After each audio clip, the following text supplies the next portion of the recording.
Don't giggle. Don't get because we're like, good evening, everybody. And thanks for coming in. I hope you're all safe and well. Tonight you've got myself, Laura, and Sarah, and our guest tonight is Mr. Barry R. Frank. I was going to say Frankish. Off your brilliant I know lots of flying start here, Barry. Everybody goes, Barry R. Frankish. There, I say that. You've got it. You've got it. Second time around, but at least I got it one of them. Barry is an author and researcher. He's also the founder of the BRF Paranormal Group.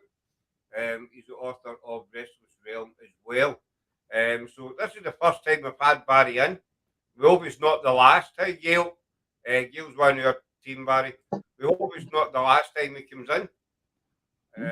However, after coping with Laura and Sarah on panel, it might be the last time we see him. Who knows? So everything, we've never spoke to Barry before, so everything's new to us as well. So thanks very much for coming in, bud. Very thanks for the invite. It's, I know it's been, you may have been last week, but you know, man flu held us back. But, you know, we are on. Man flu exists. As we were saying before the live, folks, Google it. It is a recognised condition, the man flu. By a man-made doctor. How do you know he's a man-made doctor? A man-made doctor? A man doctor. I tell you, sorry, Barry. Sorry, but I apologise to Sarah. Hey, don't apologise to me. So, anyway, it's good to finally meet you. So, you're a bit of everything, really. Yeah, jack of all trades, master of none. Right, same with myself. Don't have a clue. Don't have a clue about anything. So, well, you've probably been asked this 100 times, so this will be 101. What started you on the paranormal road? What made you choose that as a field? Ooh, I know I've been asking a lot of. I've been asked this question lots of times, but I cannot put it down to a particular incident. I've always had a fascination with the unknown, especially the paranormal and more ghosts and hauntings sighting rather than the ufology side of it and cryptozoology. But say since I think as well because like in England, like probably in Scotland as well, it is much easier to find an haunted location than it would be to go outside and find some nice clear air to look for UFO spotting. I think for me, there's nothing better than walking around an old building looking for maybe not just paranormal history, but history in itself. I mean, we obviously, yes, with the accents, we're up in Scotland, so I mean, we're kind of, we're loaded with castles and graveyards and history. And that's one thing that I love as well, going to an old castle or something, because obviously you're looking for spirits, you know. But when you're walking around, you're looking at the walls and whatever, and you're thinking how long the castle stood there for, you know. You're thinking about the men that actually, or men or women, whatever, that built it, you know, and what it's seen in its days. And something you can't take it all in, you know. One example, we were in Pendle last year and there's a church there, St Bartholomew's, and one of the doors is the original door dating back to 1612. Yeah. How it stood the test of time, we don't know, but I stood in this, I was looking at this door for don't know how long, thinking how many people have touched that door. Exactly. It's not just that either, because like I say, York Minster, for example, the people who laid the foundations never saw that building completed. And York Minster, well, it's like Hampton Court Palace as well. Yeah. The people who actually started using the foundation of Hampton Court Palace never ever saw it completed. Gail's got a question for you right away.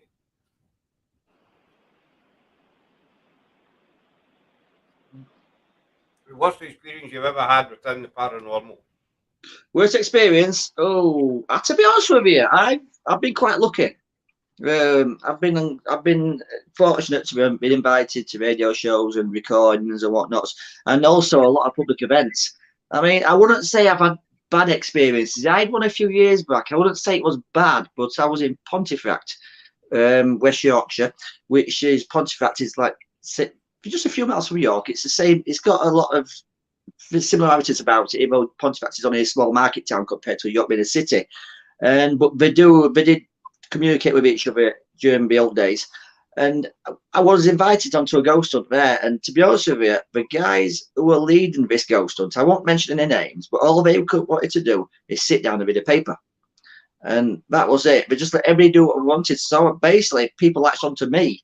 And I ended up taking them around, basically beat leader. And I wouldn't say it was a bad experience, but for my behalf, but for the people who paid money to go on this event, I think it was disgusting.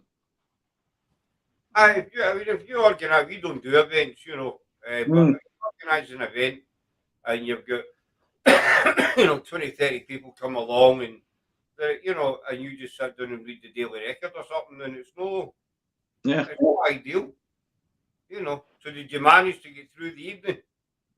Oh, yeah. So basically, all we did is because I mean, I love going. I love nosy. I'm a nosy bugger at best of times. Indoors, what's through that door? What's through that door? What's through there? I'll always have a good nosy. And you can always as well. It's not just a location you go to. You can have a good night, and it's the people you go with. I mean, you can be anywhere, and if you've got the right people, you can have a brilliant night. And I think as well in that respect, we did get on well together. But for the paying guests, I did feel sorry for them. No, I totally agree. I mean, you say the people you got. I mean, we've been in investigations, and you know, also the aim of every investigation is to, you know, capture some kind of evidence. But we've been in investigations and got diddly squat. You know, nothing. Yeah. But we're still, you know, we're still had a good night. We came home to, you know, we got nothing. We were out maybe 4 or 5 hours. But exactly. We had a good night. I think as well. I think being realistic as well. You're not going to go to locations and get something every night. It's impossible that unless you're faking it, you won't get it. And you do need that. You do need that backup in a way. Your camaraderie, your people with you. You need people who gel together. And like I said, you can have a brilliant night. It could be anywhere. It could be Bill at North Pole, but still have a good laugh. I mean, let's say it's the people you're with. I mean, if you get a bunch of like miserable buggers, you're kicking your heels. It does make a night drag. But luckily, I've not been like that. It's I do seem to be quite blessed in this respect. I do to attract. They do say like-minded people attract, and as you know, with paranormal, we all nutcases, aren't we? At the day.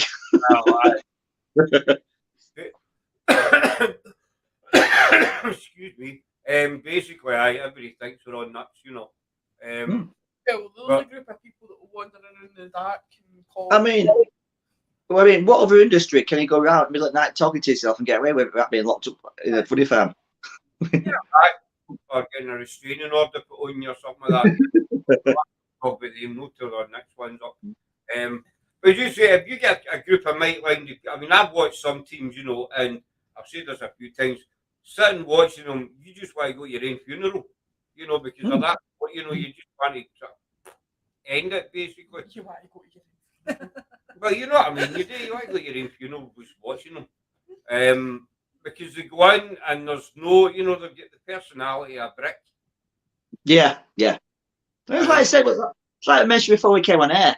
I mean, just because you're ghost hunted doesn't mean you can't have a sense of humour. I mean, these people we are trying to contact, I mean, in their day and age, they'd have had a sense of humour as well. You might get the odd miserable bugger, but a majority of them, like ourselves today, just because it's a few years down the line, doesn't mean we didn't like a laugh at a joke.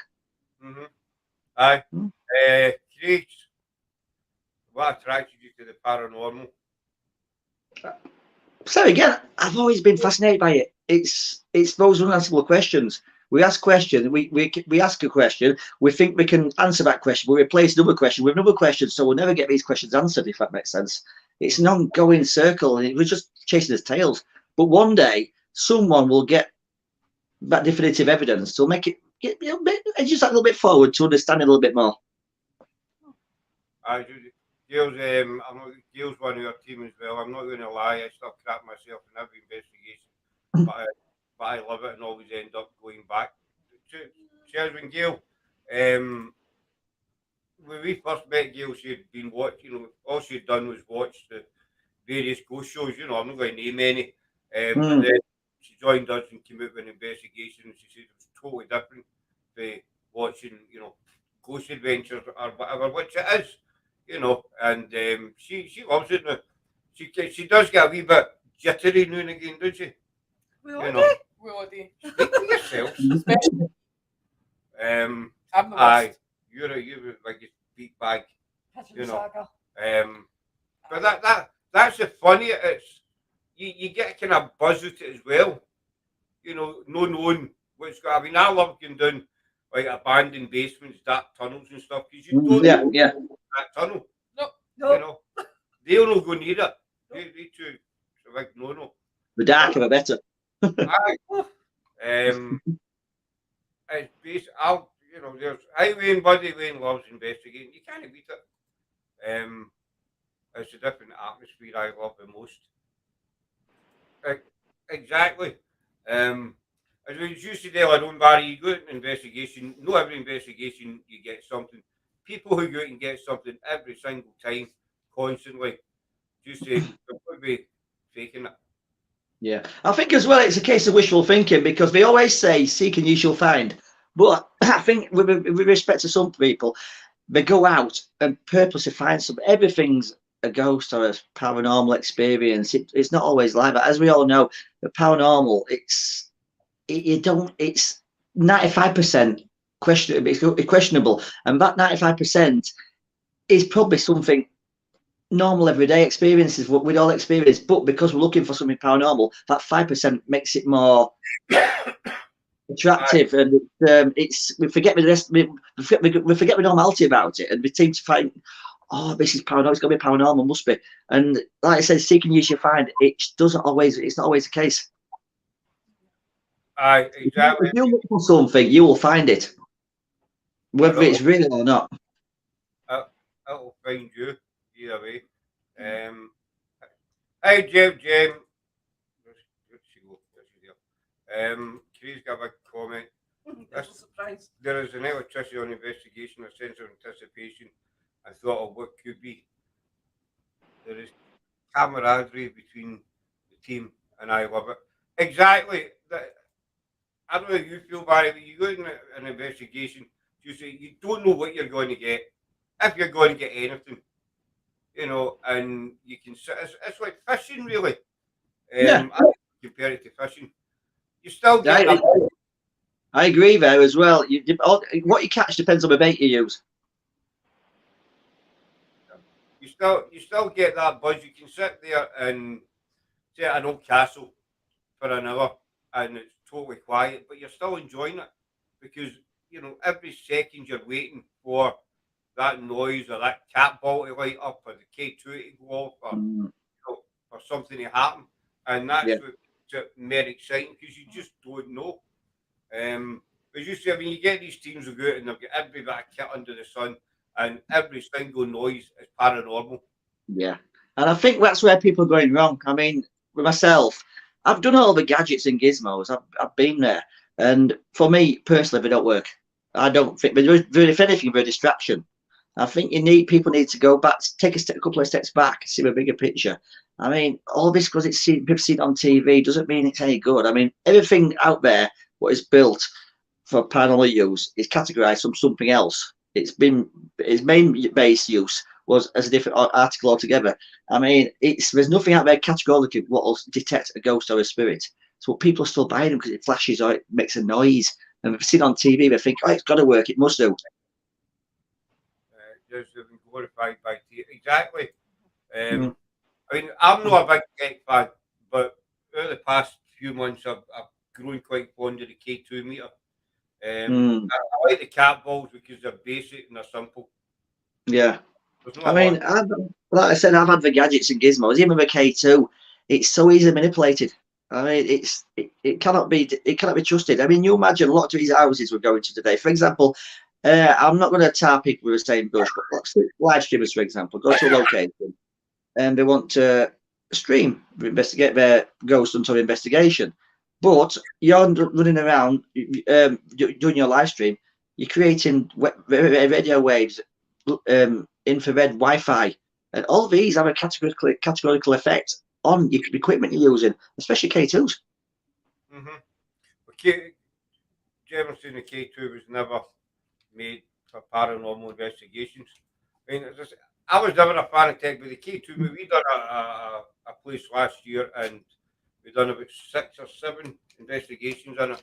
And that's what got me onto the K2 because we, you know, we sitting dormant for Yeah. long, and then you would ask a question, and you would say, you make it go to yellow, make it go to red, and it would go to yellow, and then it would go dormant again until you ask the next question. And that's what I found out. I know that, phones and all the rest of it, and I fear of it. But to me, as I said on other lives, if you ask a question, we'll make that go to yellow if you're a male, and it goes to yellow, and then it stops again. For another few minutes, and then you say, well, if there's more than one spirit here, make it go to yellow, and it'll go to yellow again. I mean, the same as like taking a regular house, for example. I mean, my house I'm sat in now. We've got electricity, we've got Wi-Fi, we've got Bluetooth. There's all sorts of things bouncing off each other streaming. Even fridge freezers set K2s off. I mean, I collect wristwatches. I've got a diver's watch, and the loom on my hand, what makes it glow, the dials glow. Even that sets it off. I mean, I think the reason why people like the K2 as well, because it's visual as well, not just noise. They see the lights flashing because we're in pitch black. They think, oh, it's working, and they're moving it around, swaying it around. Electromagnetic fields don't like that. They do tend to stay put, and by swaying it around, you're manipulating what it's going to do. I mean, what I've got, I mean, I'll tell you what I use as well. I mean, I love this old my engineer compass. That is better than any K2. And it's got a loom on it, so it obviously glows up in the dark. And that, I love that thing. It's 1940s. It's genuine, and it's been, I dare say, been through a war, and it's still working as good as they were made. And that, I'll just over any K2. Have you had? See, we bought a compass last year. Funnily enough, and we've used it maybe 2 or 3 times. We've not had any results yet, but we're going to keep trying it. We might we might try 100 times, get nothing. Might try 101 and get something. And it's that lack of finding evidence makes it more reliable, because it's not manipulated as easy as a K2 is. By you doing that, you think, oh, it's not working, and that one time it does work, that makes your evidence more credible. Aye, exactly. You see them working every single time. Have you looking at the results? Have you had with the compass? Oh yeah, I've had results on it.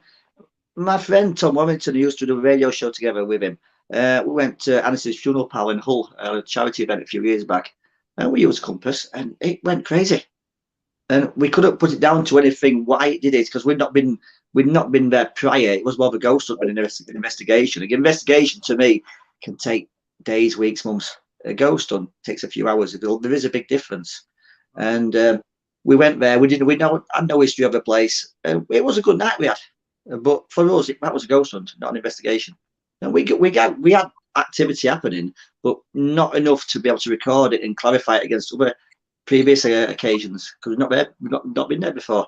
I think as well is it's all very well going to one place and thinking I've had a brilliant night, this lit up, that lit up, but you've got to go 2 or 3, 4, 5 times even to see if you get evidence what backs itself up. Same place, same time, maybe it's same location, maybe it's moved. I mean, these things can take forever to properly investigate.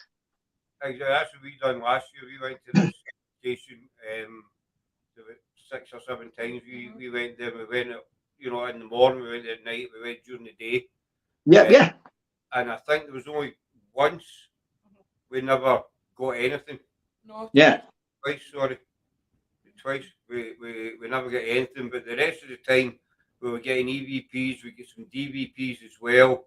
Cat ball was going off. K2 was going off.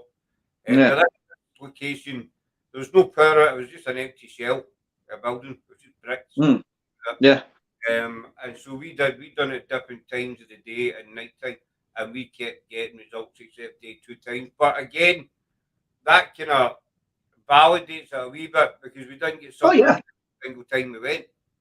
And like I said, it's good to go during the daytime as well. Have a recce of a place. You get familiar with the place. It's all very well going in the dark and spending a few hours there, but you don't really get a full aspect of it until you go in the daytime. In the daytime, you can look at visually look at things in more detail.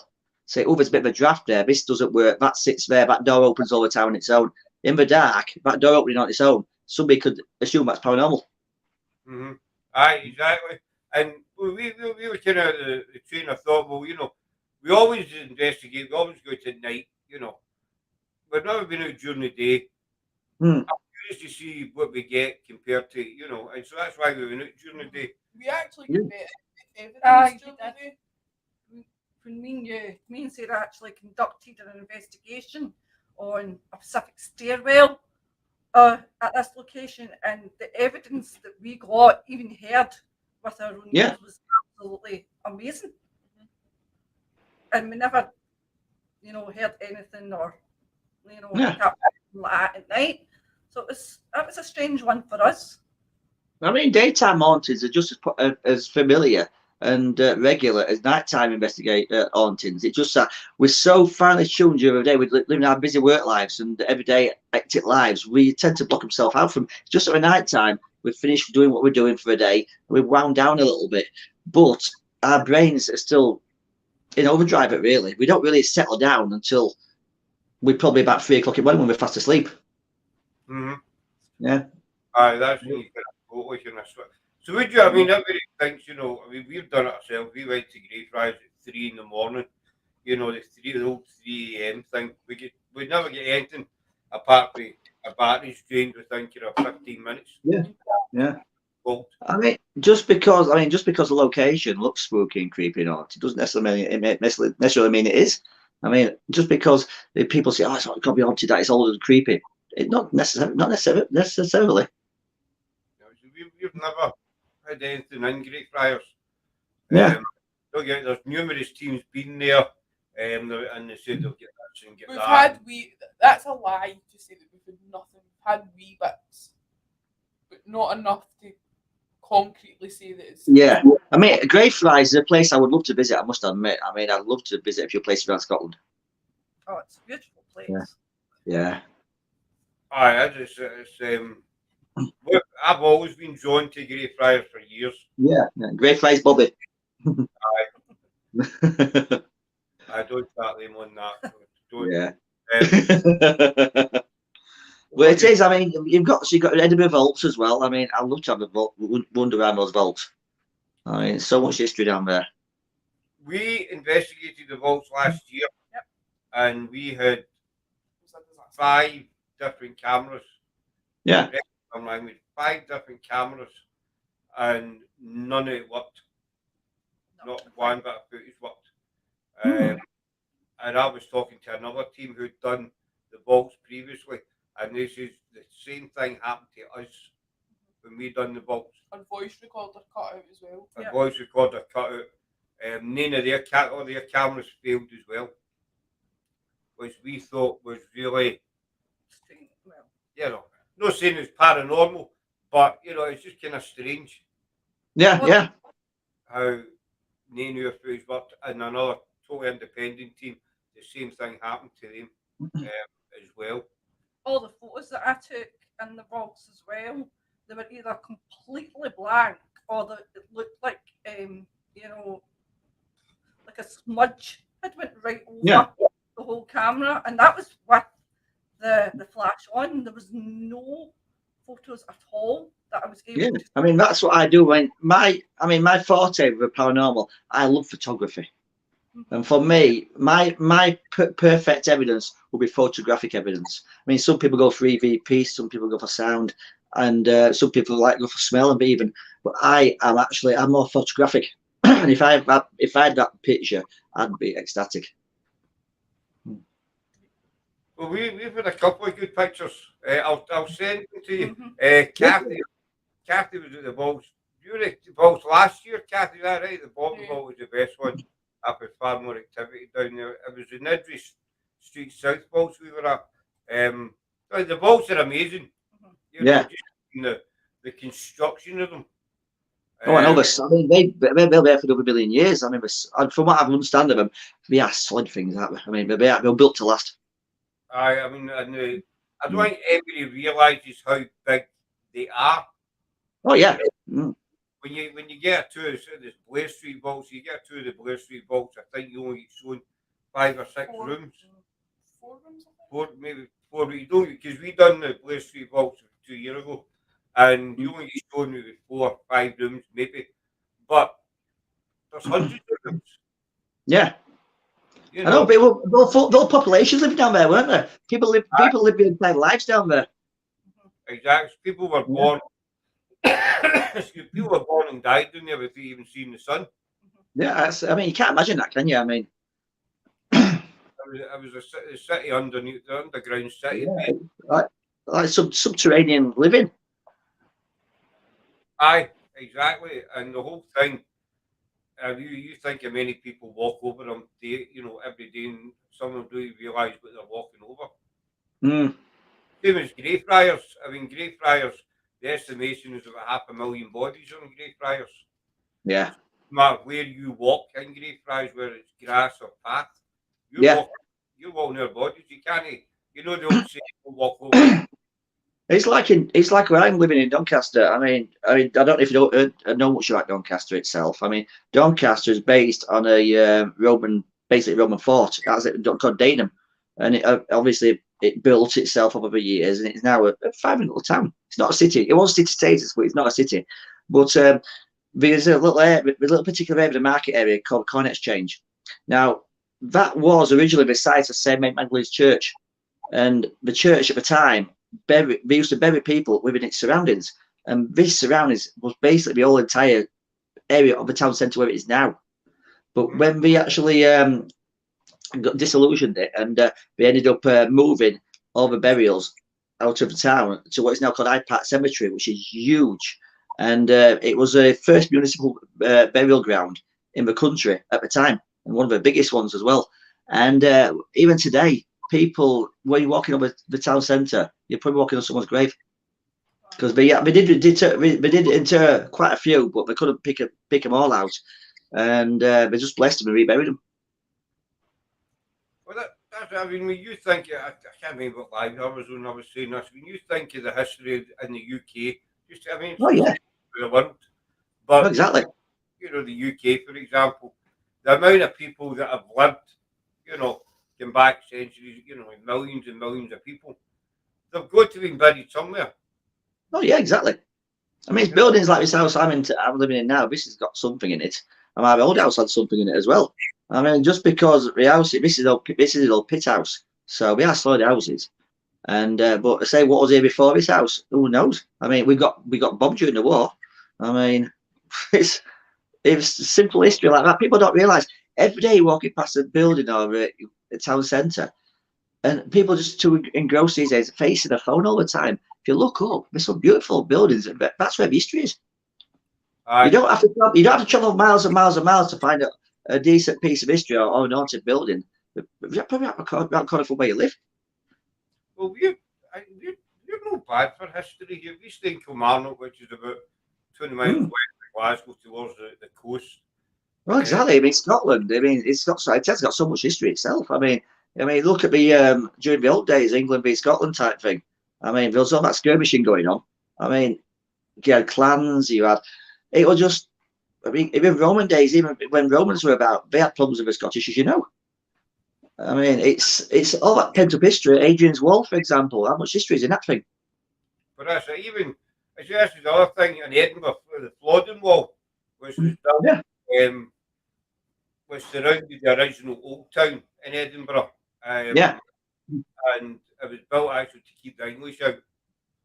But then they realised this is why Edinburgh and the Old Town is built up the way.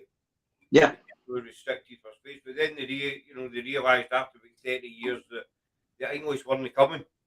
Yeah, and yeah. They started to dismantle some of the wall. Yeah. And then spread out. But there's places in Edinburgh where, the people have a garden wall, and it's part of the Flodden Wall.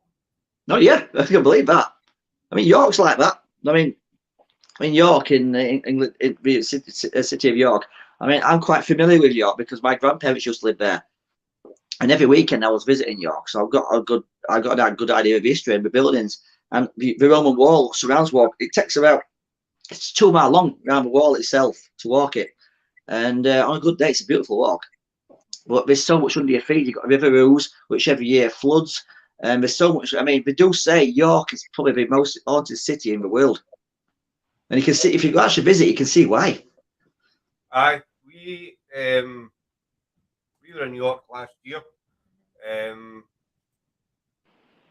Had to go. Had to go up to Marcus to get Stephen. He's same as Gemma. we were going holiday last year. We cut through York on our way. We were going to Filey. Yeah. We drove around York and took, take the usual touristy photographs, and it is a beautiful place. Went up with it. It's a nice place, finally. That. The East Coast got some lovely places. I mean, just plus as well. Don't forget the old days, the East Coast. All that you had all that shipping as well.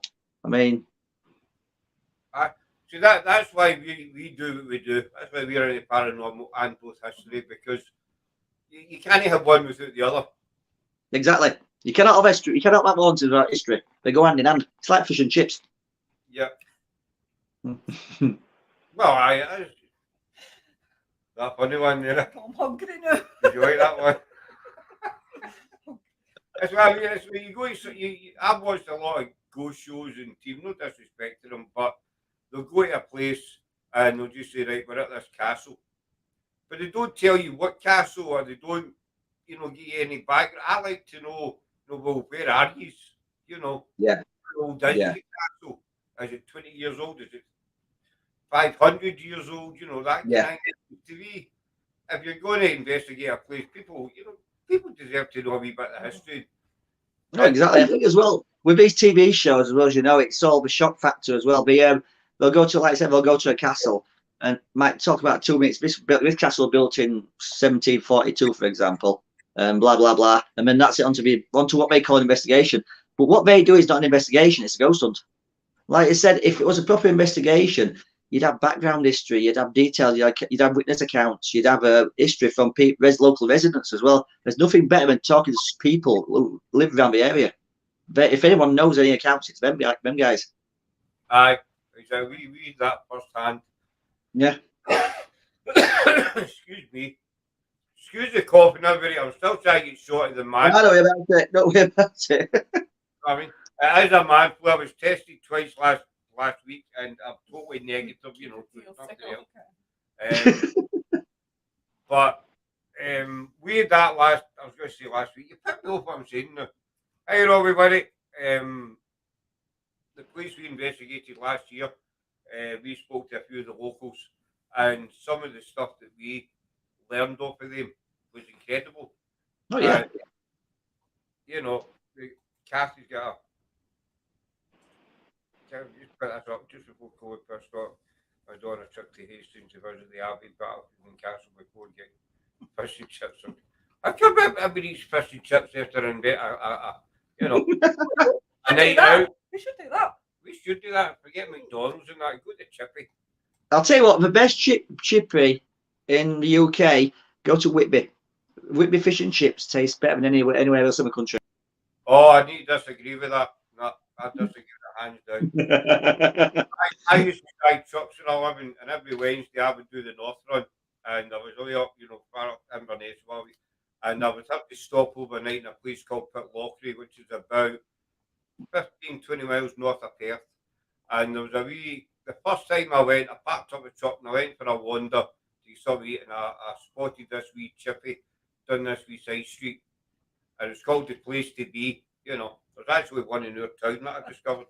This wee place called the Place to Be, and I got a fish supper, and it was like that size, and I made the chips and that were absolutely.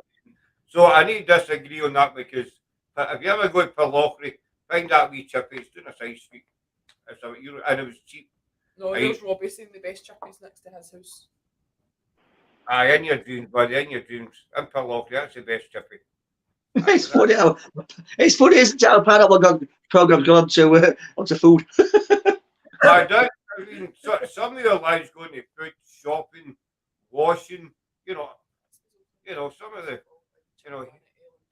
I've got a question for you guys then. So now I've probably been to Scotland once as a kid. Now, if I was going to visit Scotland now, where would you recommend I visit for like an investigation or a ghost hunt? That's a hard one. The best. Where have we been that we've had the best? The best evidence we've had is at Caldwell. Apart from Caldwell. Eh? Apart from Caldwell. Loudon. would be Loudon, Loudon yeah, Kirk. Loudon in Kirk. Ayrshire. We've got some good evidence here. Yeah. I would say Loudon Kirk. I know everybody would say Greyfriars and stuff Yeah, like Greyfriars. But I think for me, Greyfriars would be it. Number Vault. The vaults, aye. See, we Yeah. love Greyfriars, we love the vaults, but we've investigated Greyfriars so many times, and Before we found out it was illegal. before we, I want to make that clear. Before we found out that you now need a permit to investigate Greyfriars, and no, I mean it's a beautiful grey, it's a beautiful cut card, what have you, and I love it, but it just didn't live up to expectations when we investigated Yeah. it. And there's many teams investigated it and says, we heard this, we seen that, we saw this, we picked up the Mackenzie poltergeist, etc., etc. Say, bollocks. Do you think it's been over investigated? I think it's been overhyped. Yeah, yeah. It is reported to be the most haunted graveyard in the world. I don't, and that's probably shot down for this, but everybody's got their own opinion. I don't believe that. I think it's been overhyped.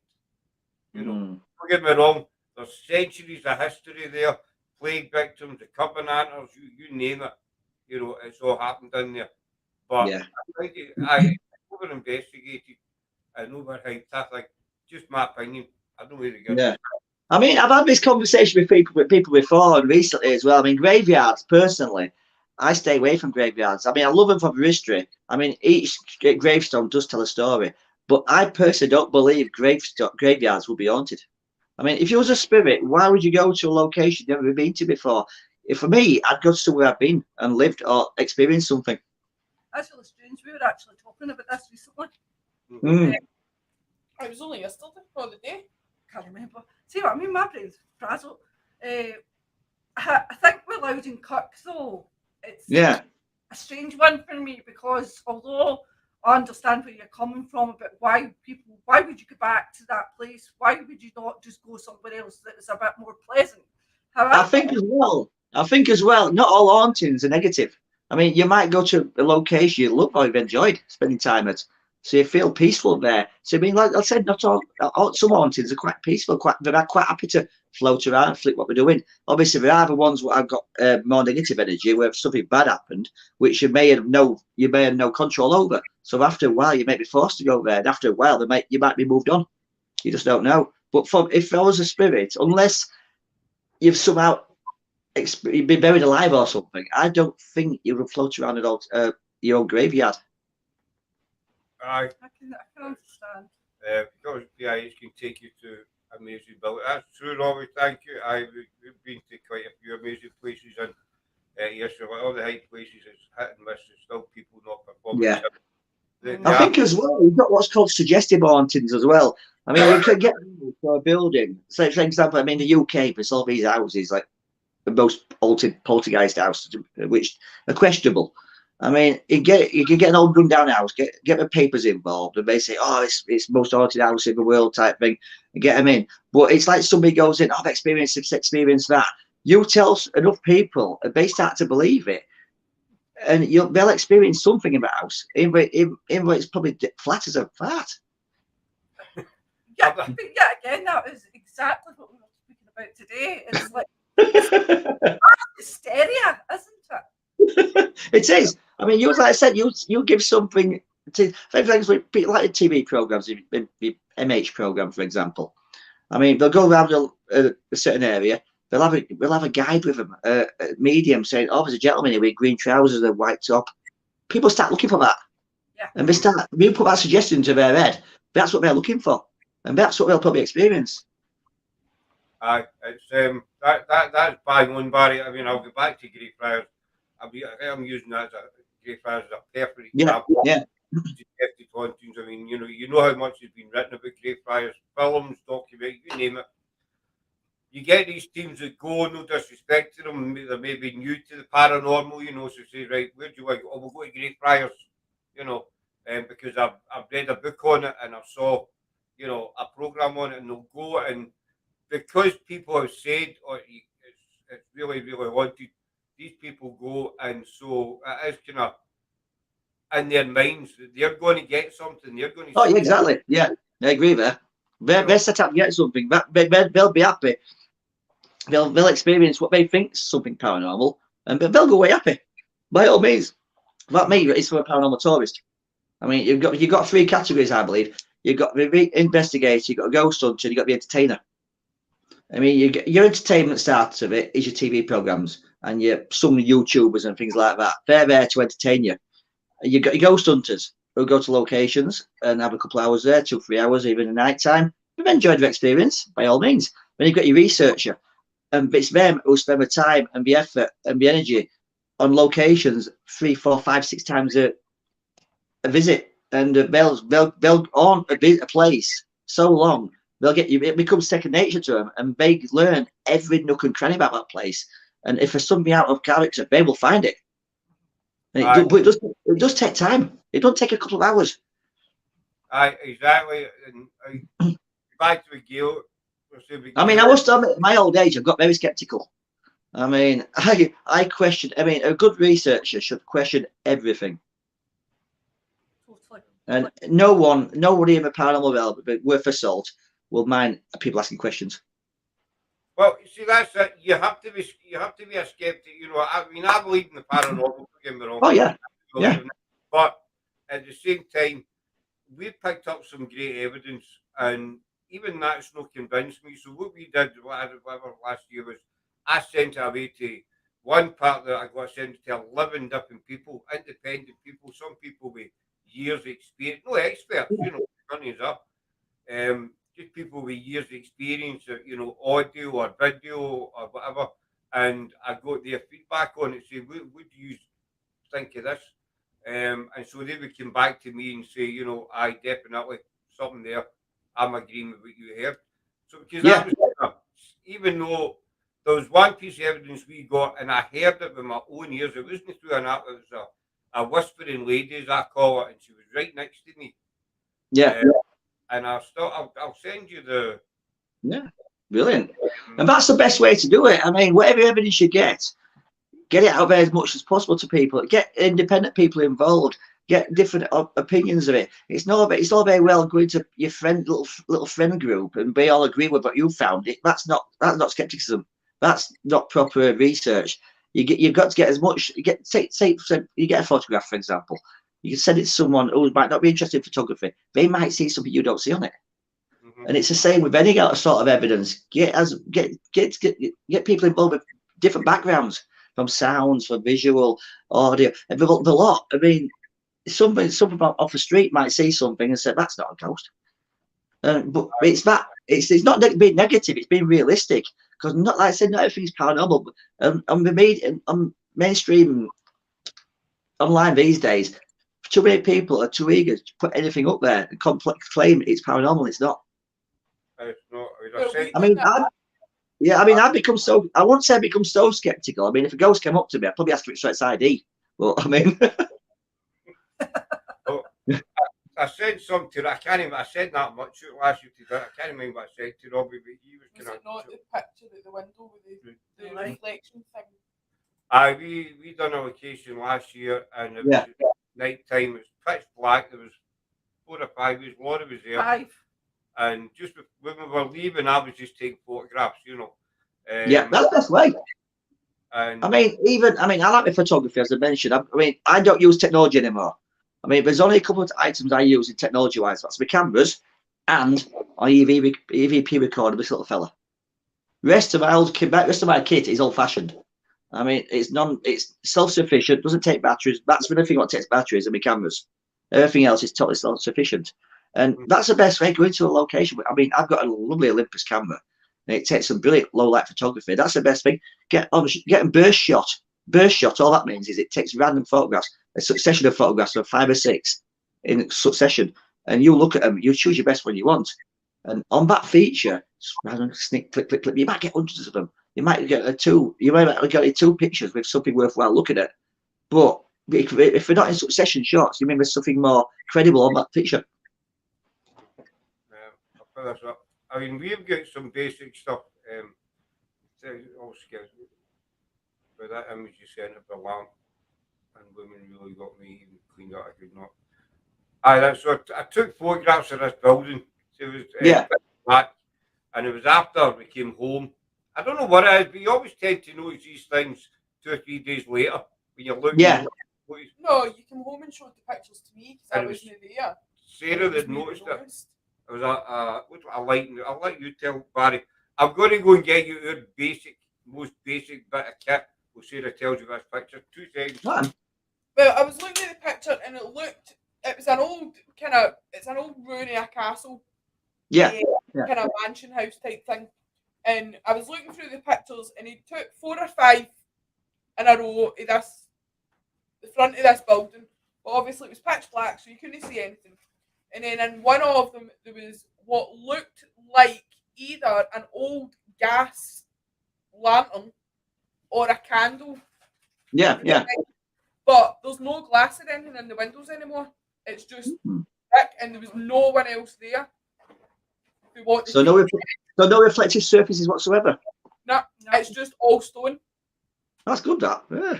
And where the light is, it would have been on the window frame.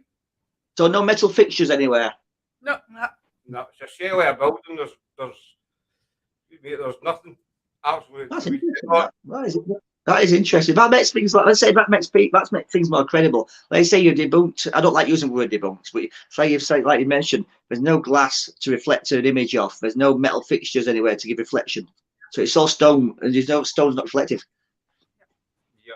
I think the fact that the 5 of us were actually standing in the courtyard, nobody else there, is absolutely fascinating to me. No, yeah, definitely. I'll show you.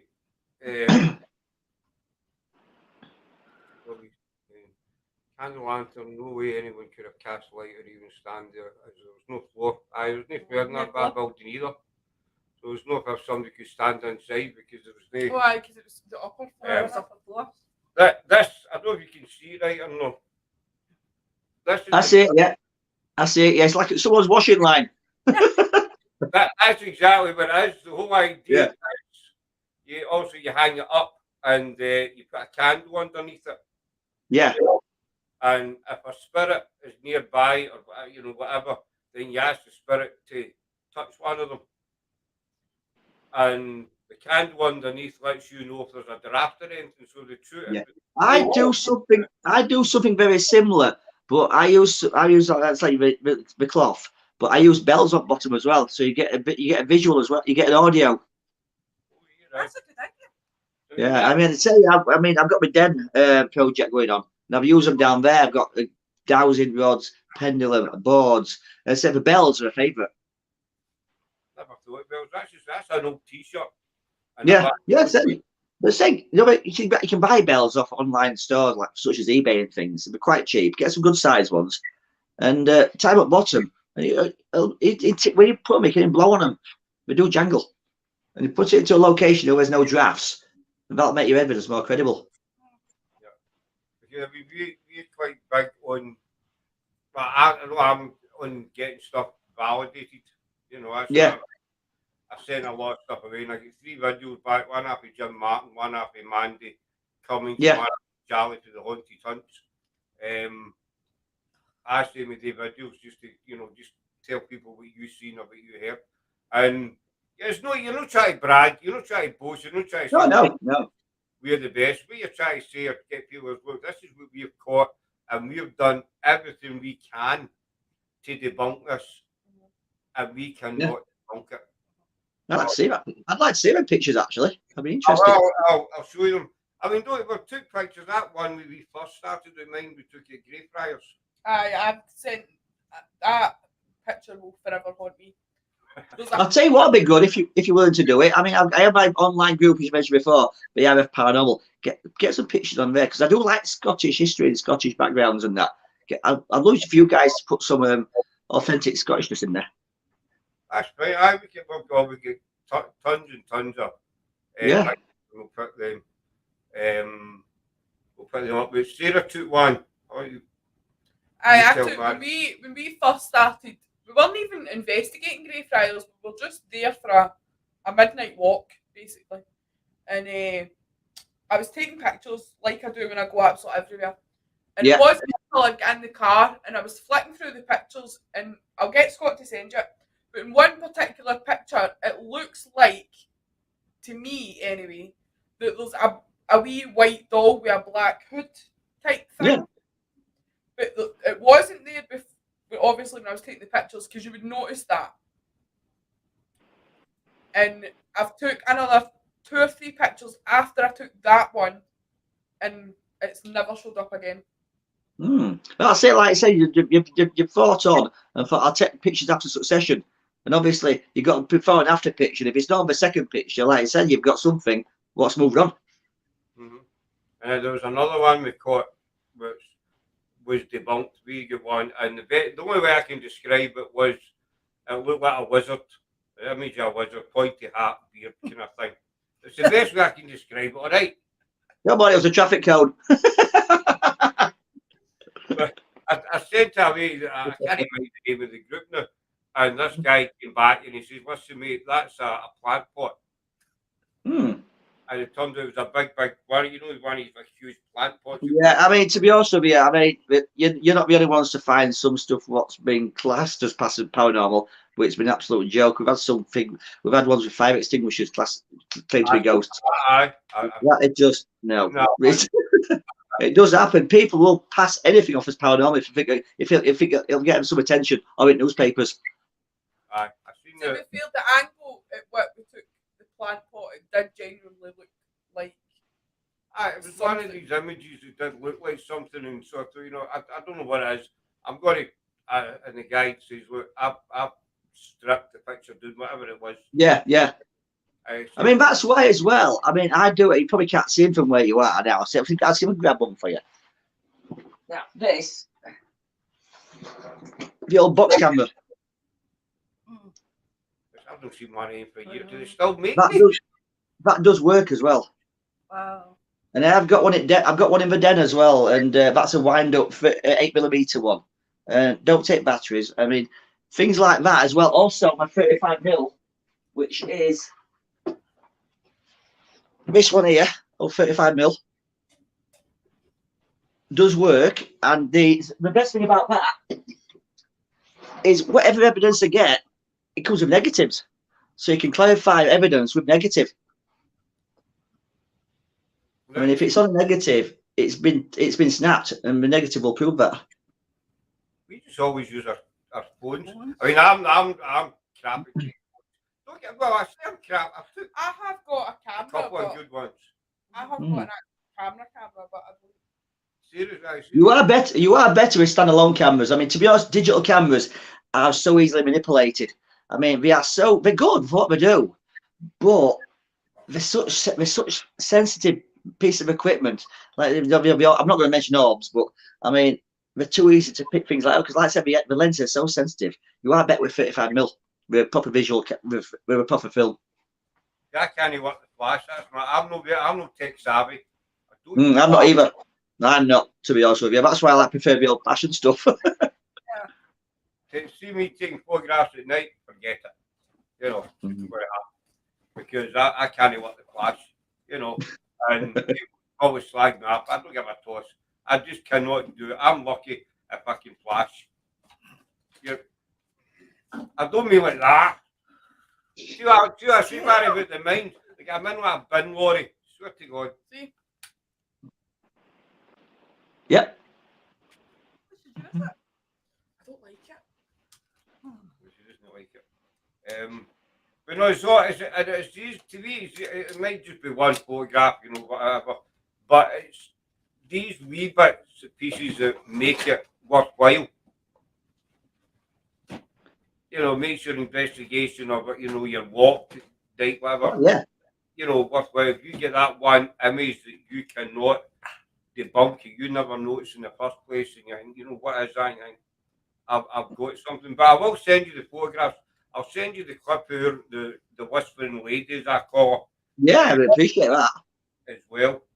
Yeah, put them on the group as well. I mean, I'd love to see them on the RFP. I'd love to see them on things like that. That's why I built the group for, you see, for people to share evidence without a fear of being belittled and bullied. I mean, I don't allow anything like that on there. Everything's respectful. If they don't respect it, they'll bugger off. But aye, exactly. That night was a bit weird because there was 5 or 6s, and the rest of the group were hearing what they described as a sharp intake of breath. Yeah. Randomly. And the weird thing was, I heard the whispering lady at the exact same time as they all heard another intake of breath. So they reacted the same time as me. And yeah. They were reacting to this whispering voice. But we were reacting to the breath. So that's say if you reacted at the same time, that means there was something there audible. You know, and it wasn't until later on they were like, we never heard the whispering voice. We never heard that. So you know, we heard the sharp intake of breath, which I never heard. So on the clip you can hear the whispering lady as such, but you can't hear the intakes of breath. You hear her quite clearly, but you can't hear the intakes of breath, you know. But it's all fine. You see, I'm not just talking, I'm not bragging about this stuff. I'm just saying whatever evidence anybody captures, you know, is incredible. I mean, I tend to find as well. I mean, I'll only put out there what I think's credible, and to what I do put out there, if I believe it's worthy of people's attention, I won't just put anything out there, because I mean, I've took thousands of photographs, and I dare say I could put half of them out there claim it's paranormal, but we're not. I mean, I don't think people are stupid. We're not. I mean, people can see through things like that, and I want people to respect. I respect their beliefs and feelings and thoughts, and I expect people to do the same with me.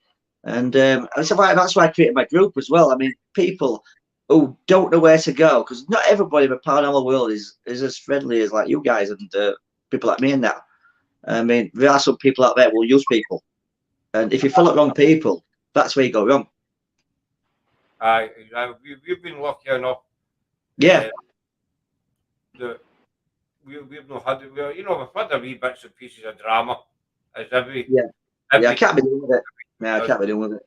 You know, but since kind of last July time, we kind of regrouped and stuff, and we've been, you know, everything's been going really, really well for us. You know, since then, we're doing the Ivy House on the 4th of March. We can do the Ivy House. I mean, but we're all learning off each other at the end of the day. I mean, it's no one in this field truly knows what we're doing about it. It's all speculation and guesswork. I mean, there's no experts in the field. I mean, it's more education than entertainment. I mean, you can have a laugh along the way by all means, but I mean, yeah, we do seem to be a bit of a rut. I mean, we seem to chase its tail going around in circles. Aye, it's a never-ending circle. But I mean, that's paranormal. There's no right and no wrong. Exactly. You know, I mean, like me, I've chosen to work with the older fashion materials, the old technology of yesteryear. I mean, if technology works for some people, by all means, if it makes you feel any credible, if you feel happy doing that, and you think you can get something, good luck to you. But personally, for me, technology doesn't work. It's more of a hindrance and a disturbance than an education. I mean, flashing lights, making noises, bleeping. It's not it. It's just an interference. I mean, it's distraction. I like the cat ball because it's plain and simple. Yeah. There's not a lot of tech. The K2 meter I have grown, I wouldn't say quite fond. I do like the K2 meter and the laser pen, because that's straightforward as well. You know, you can't, there's no fancy gimmicks or apps or anything with a laser pen. You press a button and you've got a light and end of story. We got a good capture here on the laser grid, but that's it's like what you call it as well. I mean, your REM pods and things, by all means, they sense and electromagnetic field of a certain vicinity. Even they can be manipulated. I mean, a fly flies past, it'll go off. I mean, I've got one, but I don't use it. And to be honest with you, I'm probably going to get rid of it. I mean, I prefer using scribe mirrors, the older seance boards. I've got what is called a seance booth as well, a spirit booth, which is like the old Victorian spirit cupboards. We used to go in. You can take cameras into it. That's the only technology I allow, and do a few like so-called selfies and see if you pick anything up on it. Mm-hmm. What's your thing on? What's your take on Ouija boards? I like the spirit boards. I must admit. I mean, spirit boards to me, if they're used properly, open and closed properly, they're like a telephone in a way. A spirit board. You can get your telephone, dial a number, you can talk to anybody in the world on it. And spirit boards are a really similar thing. If you use your respect and close them down properly, you won't have a problem with them. But it's people's expectations of them. They are laughing a joke with them by all means. I mean, you see the movies. I mean, you get a movie about a spirit board, nothing happens. No one's going to watch it, so you have to hype it up. And it's always someone knows someone who's had something experience of it. But you don't talk to people who've actually had first-hand experience. All spirit boards tend to be all negative, but they can be a force of good as well. Use your own experience and it's your intentions. They do pick up on it. Thanks for that, Robbie's comment there. Thanks for that, buddy. It's not that I'd been against the Ouija board. I just never ever used one, and we're quite close a team. Yeah. We've known them for over. I mean, to be honest with you, a spirit board, a Ouija board, what you would call it, is no different to scrying, and it's no different to pendulum. It's all the same methodology. It's just a spirit board. You tend to do it with a group of people, have an individual who scry with like a pendulum or dowsing rods. It comes from you. You are the conduit. See, well, I've only done the Ouija board once, and that was when we went to Sherwood Forest last year. We were in GSI and Paraflex, and they were doing a Halloween special, so they invited us to be guests on it. And I'd always say to GSI, you know, if we ever meet up, I'll give the Ouija board a try. So yeah, they managed to get us doing the Sherwood Forest, and I tried it, and I actually found it. They picked up on a young male spirit, but I found it quite calming. It only lasted. I was only doing it for like 10 minutes. It was not long. Yeah. But John, one of the founders, says, "So how did you find that?" I said, "To be honest, I found that quite a calm experience." Yeah, yeah. Sense or no, you know. But I mean, I got some good experiences from a few years back. Now, close to where I live, we've got an aircraft museum, Doncaster Aircraft Museum. There's a lot of airplanes in there from all basically aviation history, and they do allow ghost hunts in the place. I've been on a few of them there, and on a couple of occasions we did board sessions, and on one board session, I participated, asked questions, and I made a note of these questions. The second time I went, I reversed roles a bit. I got other people to ask the same questions, but I was observing from distance, and they're getting the same answers. What was your take on the headphones and the blindfold experiment method? What's that? Sorry, headphones. The headphones and the blindfold. Headphones are all very well. Well, not convinced. What about the X method? Nah, it don't work for me, to be honest with you. See, well, I can understand that. You get things that will. It's just you get things that will work for you, and just things that will. Yeah, it's like I tell you, another thing that works as well. I think. I mean, going back to the old technologies as well. You get people like ghost boxes and things. Your broken radios. That's all it basically is. It goes through channels and picks up random noises from radio stations, which people listening will pick up something at some point. If you listen to it long enough, you'll pick something you want to hear. But I tend to find I use the old 4-band radios, and you start your shortwave, long wave, medium wave, FM, and put it on shortwave. You've got less static on that setting, and there's less interference. So what you get is more credible. And these old radios that can't cost anything. And we say, you imagine radio stations these days tend to be digital, but you still use medium wave, you still use FM stations, and some people use long wave still. But your shortwave is a lesser known frequency. So that's what Charlie for the Haunted Hunts is using. We're doing the Ivy House with him on the 4th of March. And he's into the radio stuff, isn't he? Yeah. So Sarah's your kind of tech person. Says, I'm thinking, you want to talk tech, Sarah's your best bet, because I can turn my computer on and off, and that's about it. Same here. Basically, I can work my ring light. You know, I can take a picture. That's it. Tape decks as well. I still use tape decks. The old C90 tape. Brilliant for EVPs. Do they still make them? But you know, they used to do. Because I do have a couple. I've just acquired one recently as well. I've acquired an old Hitachi Ghetto Blaster, and it does work perfectly. And the tapes, what I tend to do, I go to charity shops, buy tapes, and blank them off. Basically, put tape over the holes, and we wipe them, use them again. And you can still buy blank tapes as well on certain online shopping and online eBays and things like that. You can still buy them quite reasonable. Whenever I hear it as well, tapes. I mean, tapes do actually hold quite a lot of. They do pick up a lot of more than people realise. A cassette tape to me just reminds me of taping the charts on a Sunday night. Remember that back in the day? Used to tape radio one charts on a Sunday night and pause it and all the rest of it. That's just. I remember that. Yes, and at the end of it, we always talked about the last bit of the song. And you're like, damn it, must you know, go to the advert, didn't want to. Yeah, used to all record down and play together, press them both at the same time. It was an art, wasn't it? It was an art. It was, definitely. Yeah.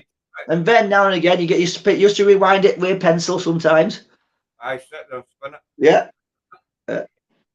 But say tapes, I mean, they are brilliant for things like that. I mean, C90 tape, I mean, it picks stuff up digital recorders won't pick up.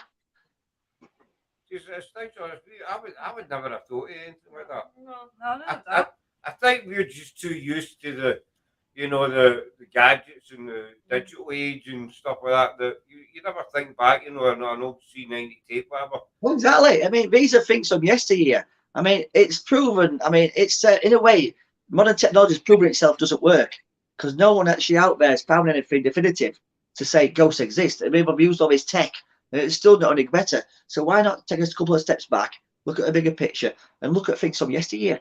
I mean, a lot of these items still work perfectly. I mean, it's stuff I've got. I mean, I love the stuff.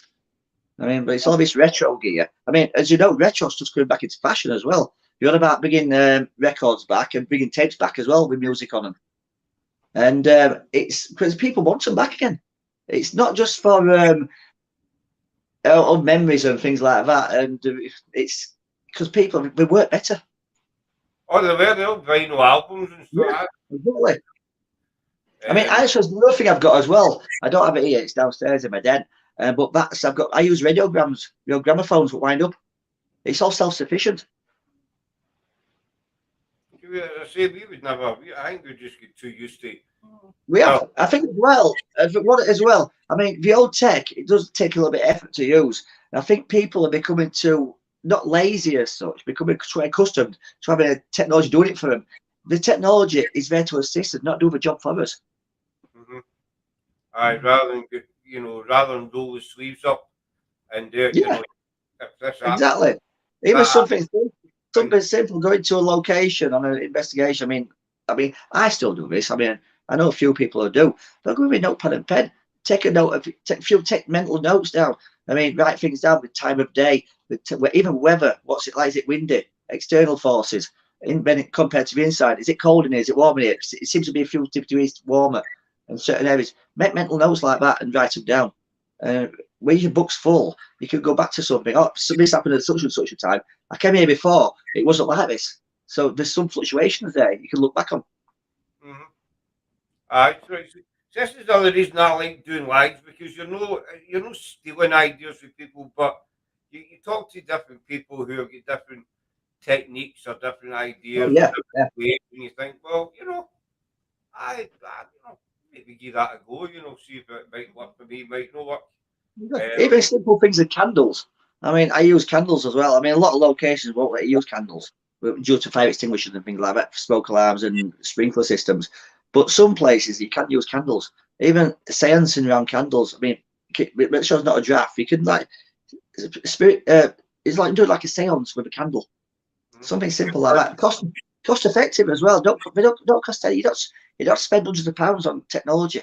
You can have a couple of pence on a candle. I mean, we've got the big candles. We've used the candles quite a bit It's a big thick white one to the pound shop, you know, one of them. Thermometers, simple thermometers, yeah, simple thermometers as well. I mean, temperature. I mean, it plays key points.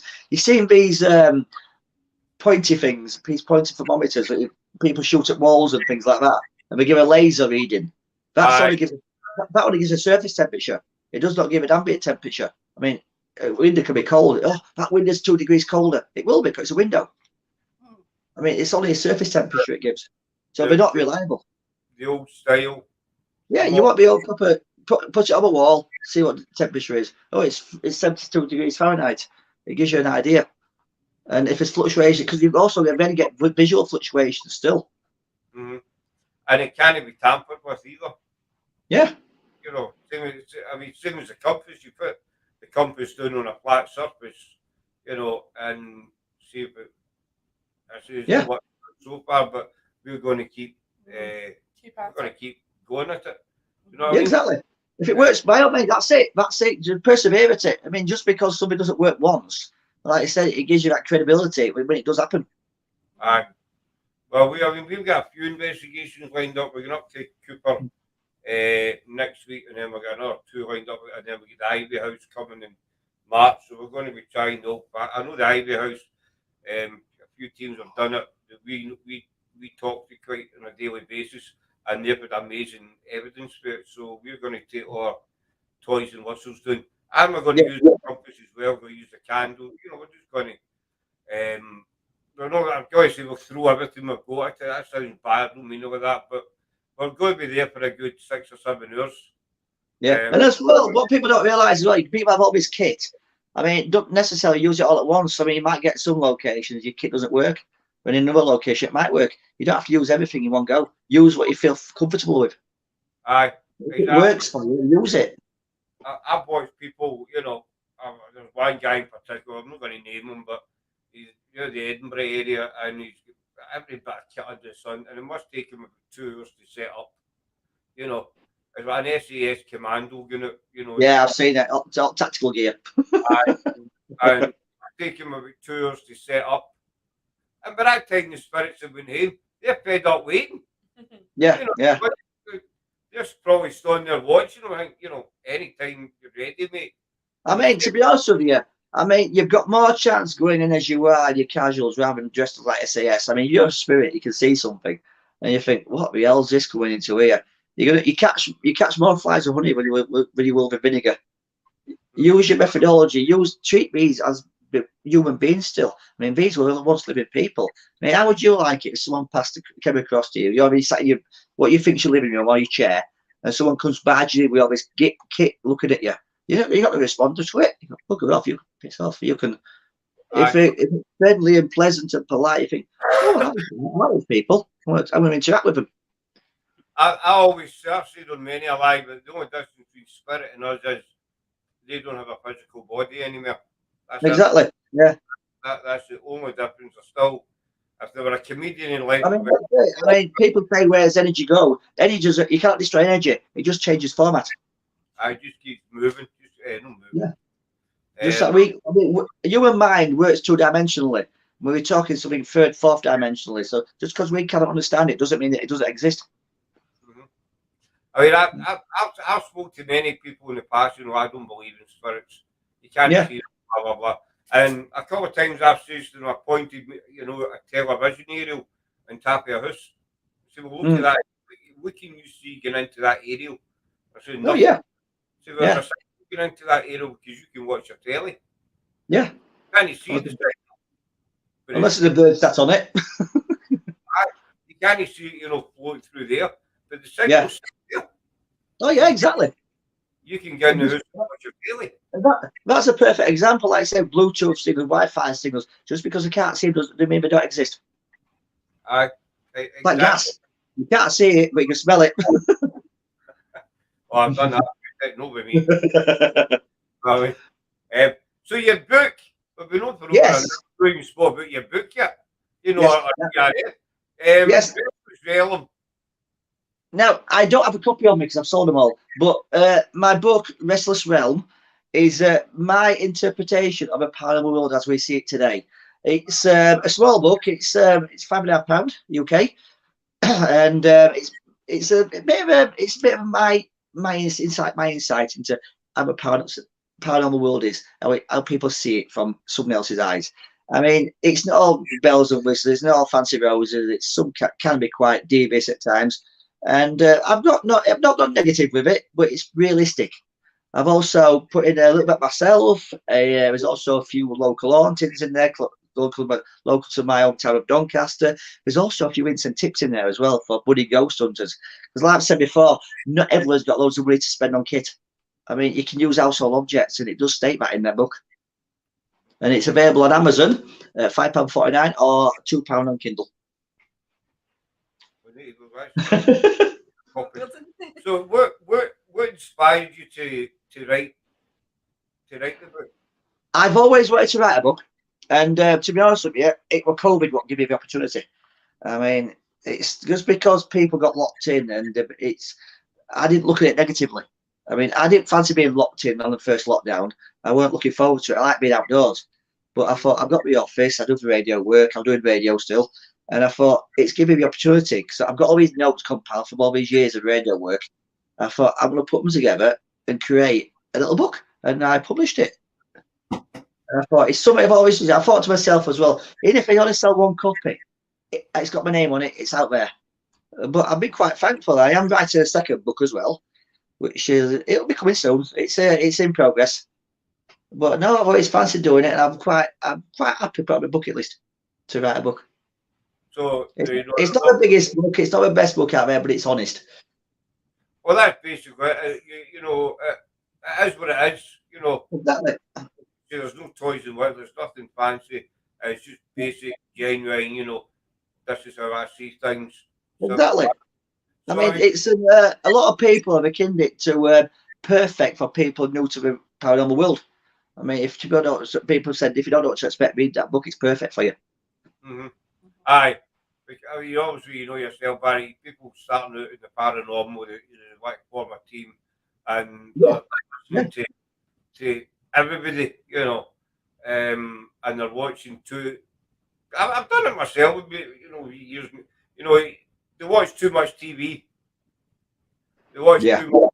I'll use Ghost Adventures or MH, whatever program it is, and this is the image they get in their head. They're going to go out, and 5 minutes into get into a graveyard, they're going to get a headstone thrown at them or something, or maybe not as drastic, but you get. I know what you mean. Yeah, I know exactly what you mean. Just because it's on TV doesn't mean it happens in the real world. They do give a false representation of the paranormal work we do, and you have to remember TV is for entertainment purposes, and it does state these on these programs.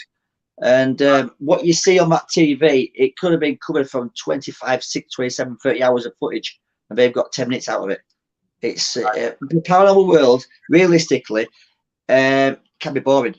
You go to a location, it's sat in the dark, can be cold, can be damp, you're talking, it could be dangerous sometimes as well. Because a lot of people go to these locations and don't know what they're getting into. I mean, these are locations that aren't familiar to people. I mean, one of my little tips in the book as well, I'll give you, if you're lighting, for example, the old glow sticks you get, you snap, and you shake them, and they glow for hours. Well, a little tip is, if you're in a location you don't know about, they are coloured, these like that glow sticks. Put, for example, red for danger, put in an area, it's going to be dangerous, leave it there. Also, you want somewhere you don't know where you're going, if you're a bit scared about the area, put in certain routes, it's going to be safe for you. Put these there. And also, use them if your torch dies on you. That's a good idea. Aye. I'm glad we brought you on. Yeah, well, these glow sticks are perfect. I've done it for years. You snap them, they glow for hours. But like I said, anywhere dangerous, put a red one, for example. Somewhere it's an exit, put a green. Use your clock out system. So so you have to leg it, you know where you're going. Aye. These you can buy for pound shops. I mean, and like I say, if your battery's going, your torch, snap, you got light source. You've got something as a backup. Would you say exactly? Your book is the basis to tell people what it is. I mean, you say we've all been in that situation. It's cold, it's damp. But, yeah. I get stuck in mud the other week. Yeah, because like I said, people, you say, for example, you go to an old empty house I mean, you've got permission to go there because I don't recommend people go breaking into places because that's just wrong. You always get permission, and obviously not just for yourself. Also, if someone knows you're there, anything does happen, you got something to come back on, and someone can help you. But never put yourself in a dangerous situation, no matter how cool you think you are. If it's different, just because it's different doesn't mean it's safe or good. I mean, you either come out of these things alive and injured or be worse. And you don't want to be a ghost yourself here just yet. But I say these buildings you go into, you've sat there, it's dark, you're talking to you feel like a pillock talking to yourself for 20 minutes on your own. What's that noise? What's that noise? I mean, these houses are old, they aren't going to make noises. You've got to know the difference between a natural house moving. That's where you get to know the building. And temperature fluctuations. It's dark outside, it's cold outside. You are going to get differences. I mean, look at stuff like that. Steam windows. I mean, condensation, something simple like that. There's a face in that window. It's just dirt, smear marks. You've got to look at the normal before you look at the paranormal. You need to take a step back and look around the good book. I've not read it yet, but I will intend to read it. I'm not just saying that because you're on, but I will intend to read it. It tells people the basic, new investigators, new teams, whatever you want to call them. It gives them the true insight. Again, I mean, Gail, who she'd only seen like TV shows, whatever, then she came out with us. Yeah. It's nothing like TV shows. TV shows are very well and good. If you're not entertaining, they are good for half an hour. They are entertaining. But the actual stuff they use, it's how they use it, because it works for them on TV. They've been sponsored by these equipment people, so they're going to hype it up anyhow. I mean, you get these ghost boxes and stuff. Oh, they've been given this because you're on TV. You're promoting their product. I mean, you don't benefit out of it. They benefit. You don't benefit from it. They sell it. They get bonuses. They get cash incentives and stuff. And but it's the best thing about, for me, the best thing about ghost hunting and investigation. You go to a lot of locations you wouldn't normally get to after dark as well. Well, that's true. I mean, it's places that we would never have thought of going. I mean, like you take Caldwell, for instance, it's an estate, maybe about half an hour drive to where we live. It's a place that ordinarily we would never have been to. No. Exactly. Yeah. I mean, you drive past an house, stately home, and you think, oh, it's a nice house, is that? You would never think about it's got ghosts, it's haunted. And you ask a question, can I have a look around? Of course you can. I mean, if you didn't ask. I mean, I've been to places, I thought, I've been invited to places, is it haunted? Yeah. Oh, I'm interested. Have a look around. I did that at a wedding once.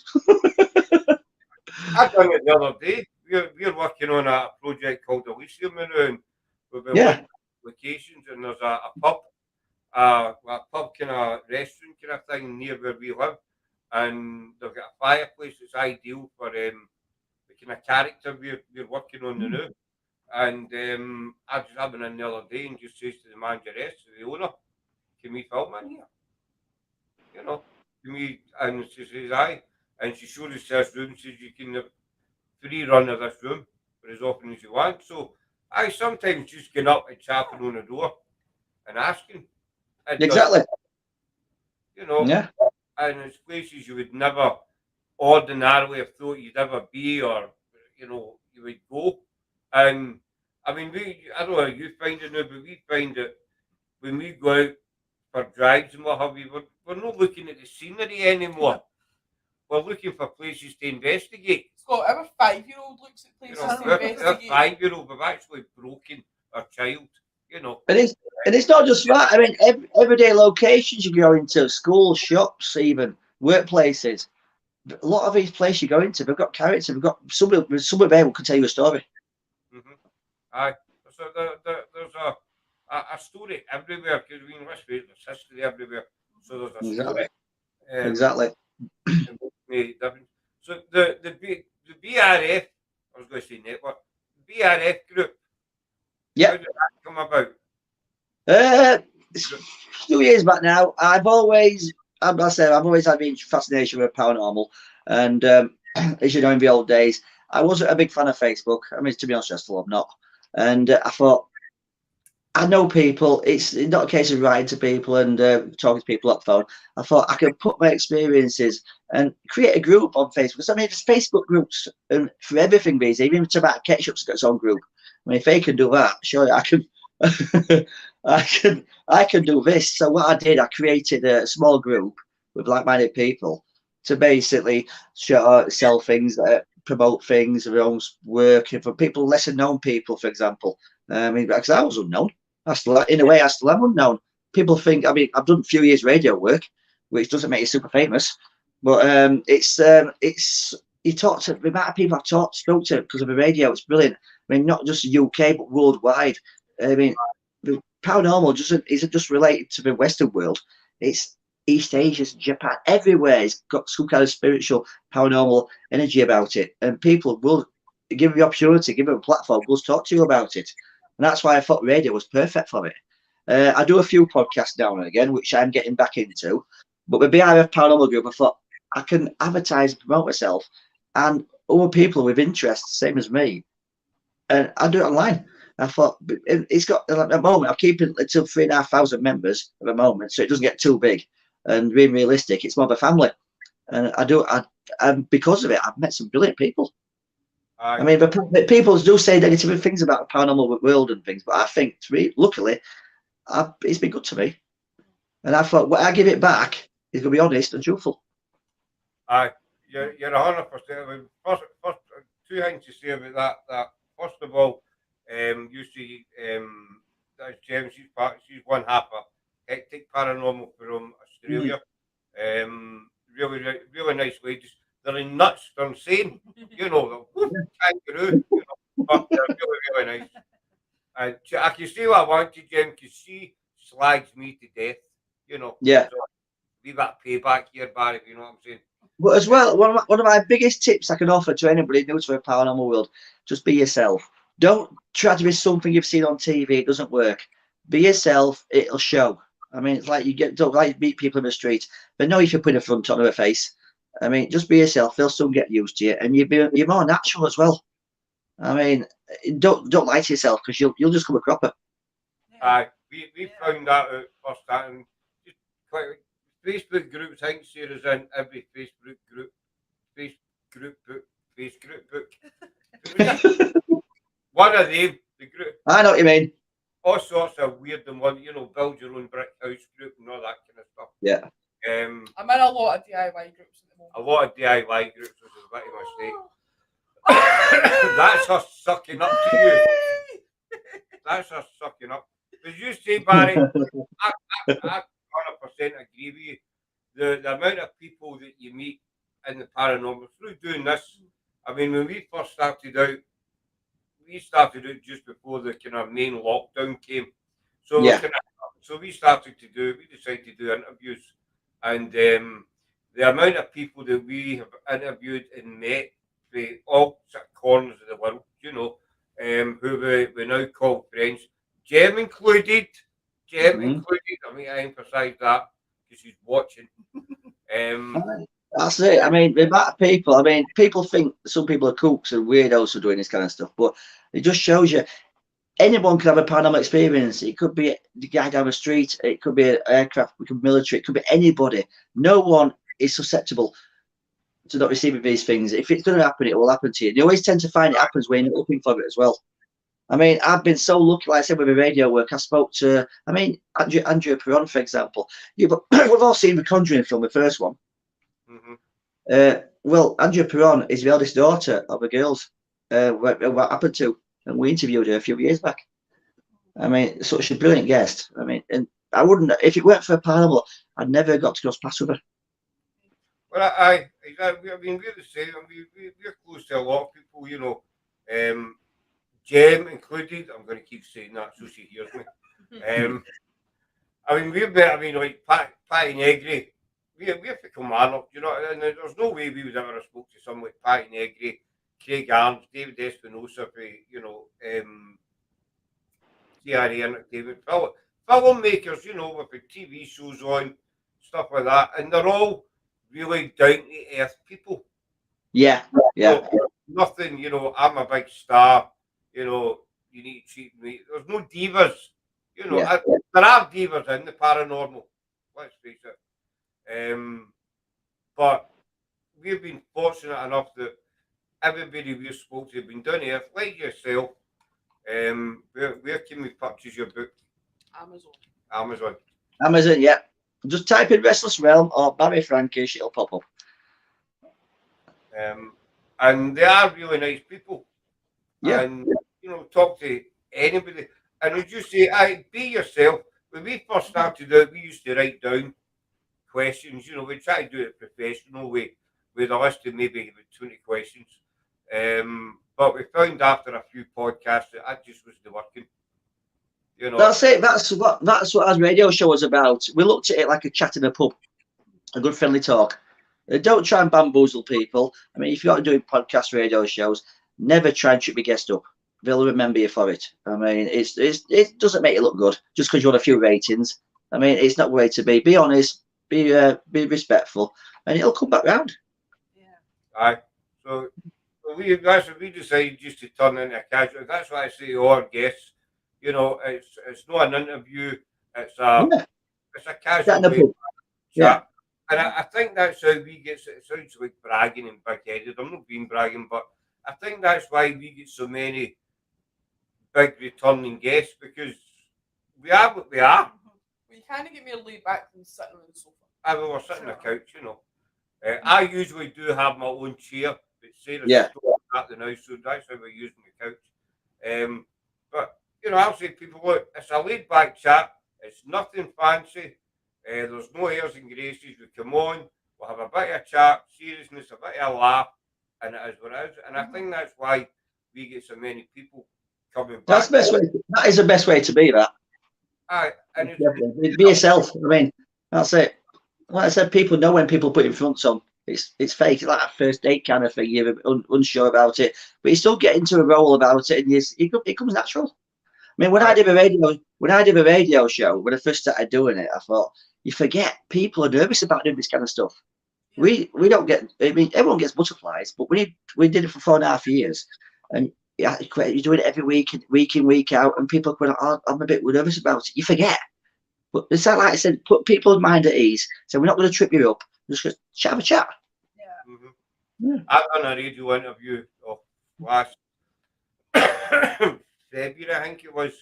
It's the only one I've ever done, and we've done dozens and dozens of live. But I got asked if I'd come on this radio show in America, and always weird because I was used to sitting, seeing who I was talking to.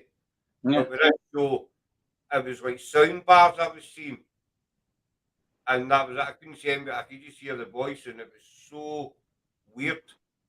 You know, I enjoyed it. You know, it was 2 weeks who were interviewing me, and I really did enjoy it. But it was and it goes so quick. It goes so quick as well. When you get into a role, you forget how we're doing. What we're doing now? An hour and a half now. I mean, we've done that. We've done live. It's like been 3 hours. Like I said with Paranormal as well. Never try to be too big for your boots. No. I mean, it's like I said with divas and these people. I think they've got a pedestal to stand on. It just makes them look like total pillocks. I mean, I don't like to think I've got an ego. If I have, I'll kick it out. I mean, I'm not like I'm approachable to people who chat to me. People send me bits and bobs for my opinions. I'll give them an honest answer. I mean, I won't say to someone that's not a ghost. Whatever experience is personal to them, whether it be paranormal or psychological, they've experienced something. Aye, and you try to be as honest but respectful at the same time. It's just saying, you know, that you're an idiot. That's a window box. You know, you don't just shoot them down. But you see, there is a lot of divas out there, and there are some groups, unfortunately, that try to be better than somebody else. You know? Or they try to copy everything you do. They try and You know? And that's why it's not. That's why we're paranormal at the moment. It's not moving anywhere because people doing the same thing all the time. We just might be making a different variation of it, but at the end of the day, it's the same thing. Well, that's how we try to be different. I've always believed from day one that we're trying to make our panel, our group, and our lives. How can I describe it? It's something that I'd want to watch. Yeah. You know, and it's not you're trying to be special or better, but let's face it, you know yourself, Barry, everybody's been locked in for about 2 years now, and people are wanting something different, you know. And Oh, yeah. You know, Tarot Yeah. Tuesday, no harm with tarot cards, but you know, or every Tuesday exists, every Thursday exists. So that's why we try and be different with some of the things we've done with the Tudors and Pendle. We're doing this Elysium thing as well. We're not trying to be Hollywood stars or No. that, but it's I mean, to be honest with you, if people want that for a paranormal, it won't happen. I mean, the paranormal is what you tend to find as well. A lot of people think it's an easy way to get famous. It's not. I mean, it does take work and effort. I mean, any industry, whether you want to make a name for yourself, you got to put work and effort into it. I mean, people tend to find paranormal, think it's an easy life and an easy ride, but some get bored of it and move on somewhere else. So the genuine ones have been here for years and years and years. You'll get new people coming across, and you can see the one. It's sort of like a patty. You tend to find, oh, but it's happening again and again and again. I mean, it's the same, different faces, same procedures. You'll see them come and go. But the ones who are genuine want to do this kind of stuff, you'll tend to find what they produce is more credible and more authentic. Aye. Well, we're not trying to be better than anybody else because we're not. We're the same as everybody else, but we can produce genuine evidence and, you know, job done. Yeah. You know, and that's how that's where the validation bit comes into it. Best thing to do, whatever you get, write it down in a physical book, any activity you get, and like I say, if you go back again, you can collaborate this evidence, and it happened at 10 o'clock that night, it happened at 10 o'clock that night. You get patterns, and that gives it credibility as well. And that's what you need, that backup of that written log. And it's all right going for one night. I've experienced, there's been a noise. Well, but you've got a cat in that place, don't you? I mean, simple things like that. You got to, I mean, like I said, I don't like using the word debunk, but sometimes you have to do that. And like I mentioned before, look at the normal first. And if you can't, it's substantiate the normal, it becomes paranormal. Yeah. Aye, exactly. I mean, that's what Caldwell, the first investigation we done was amazing. Whatever word was really, we got a lot of evidence that night. Yeah. We could just have walked away, that night and say, a really good night, right? We'll move on to somewhere else. But we decided, no, we're going to get back. And we went back, and we went back. And what we found was we were getting the same voices coming through. Yeah. Gap. That's what a proper investigation is. I mean, you're going back, but you get corroborated evidence and over again. So that gives it some clarity and some clout. And we were getting names and various, there was a male, well, 2 males, a woman, we were getting children as well. And it was like a puzzle. We were trying to piece it together. Yeah. Because we felt there was a backstory there, and we were trying to, not whether I ever solve it, but we kind of get the bit between our teeth that we wanted to keep going back. Yeah. And, keep digging, pardon the fun, kind of keep at it sort of thing. So what's next on the agenda for you? At the moment, I'm working a lot at the moment, so I've got my project with Den and my book as well. I am going to get out and about again, more photography. I'm getting back into my photography. Now we can go out and about. I mean, I do like that kind of stuff. I mean, every day, I tend to find what I experience, I'm not looking for it. I've had that quite a few times. So in a way, I'm emphasising on my photography. No one knows I might pick somebody up a long way. Because you tend to, with me, if I look for paranormal, I don't find it. It finds me. Aye. No, 9 times out of 10, that's what yeah. What's your theory that you get picked by a spirit? I was talking to somebody the other night, and you go in an investigation, you might get nothing. Yeah. Do you think that there is occasions where you go to a location and a spirit not attach itself to you, but will take a kind of liking to you and think, I want to talk to this guy, I don't want to talk to the rest of them? It's like people are alive, a bit like people, physical people today. I mean, you'll meet a bunch of people, and you always find someone you get a bit better when you do something else, or you can take a dislike to someone. You automatically know there's something you don't like about them or something uneasy about them. It's like the spirit world as well. They can latch on. You go to a location, and the spirit might latch on the first person they come across because they've not had activity before. If they're coming, oh, it's people, I'm going to go see what's going to happen. And what happens then is they sense it, and because it's never happened to that person before, they don't know how to experience it or how to control it or manipulate themselves because they panic. And when it comes all demonized and it's all bad and all negative, I mean, just because the spirit's reaching out to you doesn't mean it's negative. I mean, a spirit could be just someone who's a little bit bored, a bit lonely. Can you imagine me come to a room all the time? Like lockdown, for example. You've been sat in your house over a few months. You're bored out your tree. I mean, say with spirit, someone new comes in. Oh, what's happening here? I want to see this. You need something different. You need something different to not entertain yourself, but occupy yourself with. I say spirits are the same. It's we're going to get bored, aren't we? That's. I mean, that was other. I know I keep going back to Caldwell, but Caldwell was so many different experiences for us. Yeah, it really was. It was really. You have to have been there. You know, if you ever come to Scotland, we'll take you. Yeah. It was one of these places that. It was quite emotional. Yeah, very emotional. Well, the woman get emotional. I never. Aye, okay. They get emotional. Mr. Tough man. One of the things I found with the amount of activity we got there, we looked up, you know, prior investigations, and we couldn't find anything. We couldn't find any paranormal stories attached. This estate dates back to 1770. We could find no ghost stories, no photos, nothing paranormal about this. Excuse the pun. It's as if this place was dead. Yeah. I don't mean because I had did a bit of research in Doncaster, my hometown Doncaster, and there's this hotel, and it said Wardian, and I actually asked the curator of this hotel, and it said, to be honest, it's an old hotel. The strangest thing to ever happen is nothing.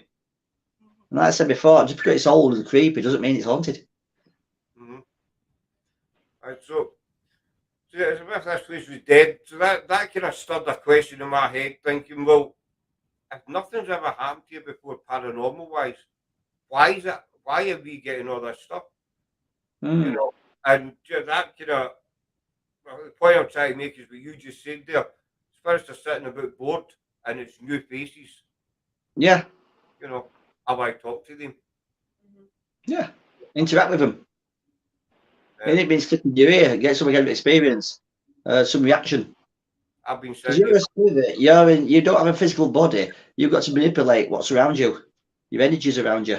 So you've got to find a way to do it. Make something like say it might be a flick, it will click something, tick something, throw something. It doesn't mean it's negative. Because also if you throw a can at me, they're not throwing, but you get your attention.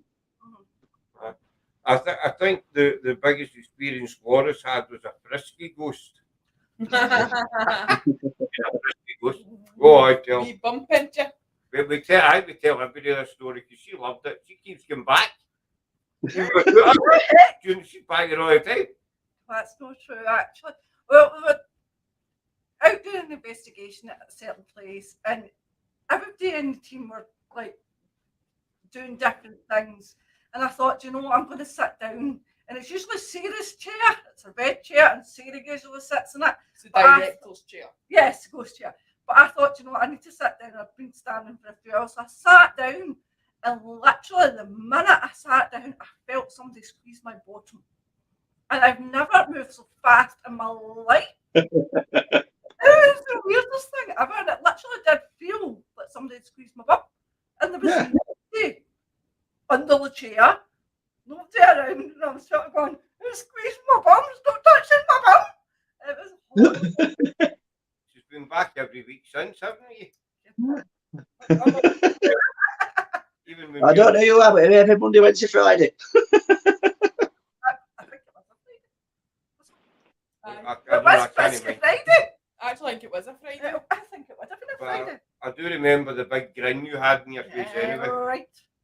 What's the kind of weirdest thing that's happened to you, Barry? You ever had a weird spirit or? I had an experience years ago, and it's probably most memorable ones I had. It was, and again, once again, I wasn't looking for Doncaster again. Doncaster. I don't know if you've heard of a St. Leger racecourse. It's famous race course. It's been double ledger everywhere for people who like the horse racing. It's a good place to be. And they do have a particular stretch of road going down to it. Now, this car boot sale I used to participate in, I used to do quite regularly.